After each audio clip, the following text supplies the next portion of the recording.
السلام علیکم ناظرین، میں ہوں پاکستان پاک نیوز کی طرف سے آپ کے سامنے الہی ریاض احمد۔ اب چلتے ہیں صوبہ پنجاب کے ڈسٹرکٹ منڈی بہاولدین میں، جہاں ڈپٹی کمشنر طارق علی بسرا نے جانو چک کلاں میں گندم کی خریداری کے لیے باردانہ تقسیم کیا۔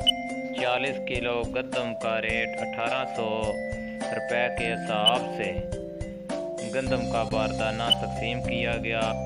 طارق علی بسرا نے میڈیا سے گفتگو کرتے ہوئے کہا کہ ڈسٹرکٹ منڈی بہاولدین کی 6 اور جگہ منڈی بہاولدین، ملکواڑ، گوجرا، بھیروواڑ، قادر آباد اور جانو چک میں سرکاری گودام بنائے گئے، جہاں پر سرکاری گندم خریدی جائے گی۔ منڈی بہاولدین میں گندم خریداری کا ٹارگٹ 6,24,288 بوریاں خریدنے کا سرکاری ٹارگٹ ہے۔ اس کے بعد مختلف جگہوں پر منڈی بہاولدین، ملکواڑ، گوجرا، قادر آباد میں بھی جا کر باردانہ تقسیم کیا جائے گا۔